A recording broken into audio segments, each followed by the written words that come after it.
Dubai पर Iran का बड़ा मिसाइल हमला। नमस्कार दोस्तों, आप देख रहे हैं इंडिया न्यूज ताज़ा और आज की सबसे बड़ी खबर आ रही है मिडिल ईस्ट से, जहां हालात बेहद खतरनाक हो चुके हैं। खबर है कि ईरान ने मिसाइल और ड्रोन हमलों की एक बड़ी श्रृंखला शुरू की, जिनका असर दुबई इंटरनेशनल एयरपोर्ट और आसपास के इलाकों तक पहुंच गया।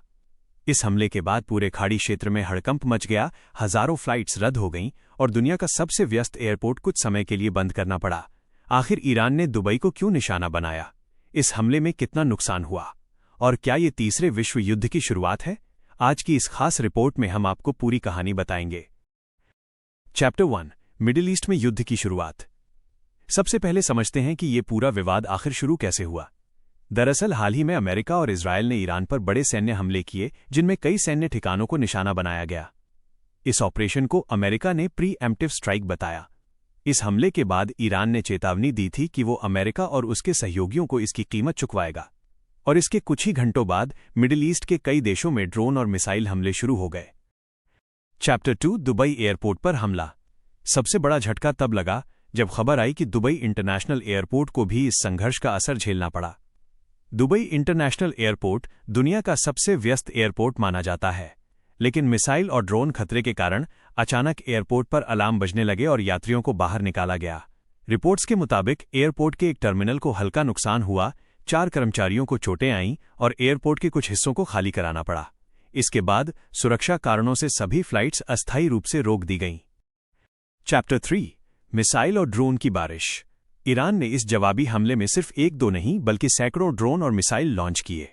रिपोर्ट्स के अनुसार 170 से ज्यादा बैलिस्टिक मिसाइलें, सैकड़ों ड्रोन और कई क्रूज मिसाइलें लॉन्च की गईं।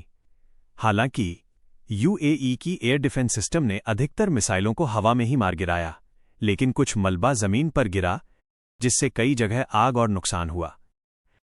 चैप्टर 4, दुबई के मशहूर होटल पर भी असर। इस हमले का असर सिर्फ एयरपोर्ट तक सीमित नहीं रहा। दुबई के मशहूर लग्जरी होटल बर्ज अल अरब के पास भी ड्रोन मलबा गिरने की खबर आई। इस घटना के बाद पूरे दुबई में हाई अलर्ट घोषित कर दिया गया। सुरक्षा एजेंसियां सड़कों पर उतर आईं और लोगों को घरों में रहने की सलाह दी गई। चैप्टर 5, हजारों फ्लाइट्स रद्द। इस हमले का असर पूरे इंटरनेशनल एविएशन पर पड़ा। रिपोर्ट्स के अनुसार 20,000 से ज्यादा फ्लाइट्स प्रभावित हुईं, हजारों यात्रियों को एयरपोर्ट पर फंसना पड़ा, कई देशों ने अपनी उड़ानें रद्द कर दीं। कुछ समय के लिए दुबई और दोहा जैसे बड़े एयरपोर्ट लगभग बंद हो गए। चैप्टर 6, दुनिया में डर का माहौल। इस हमले के बाद दुनिया भर में डर का माहौल बन गया, क्योंकि दुबई सिर्फ एक शहर नहीं बल्कि पूरी दुनिया का एक बड़ा ट्रांजिट हब है। अगर यहां एयर ट्रैफिक बंद हो जाए तो यूरोप, एशिया और अफ्रीका के बीच की यात्रा पर बड़ा असर पड़ता है। चैप्टर 7, यूएई की कड़ी चेतावनी।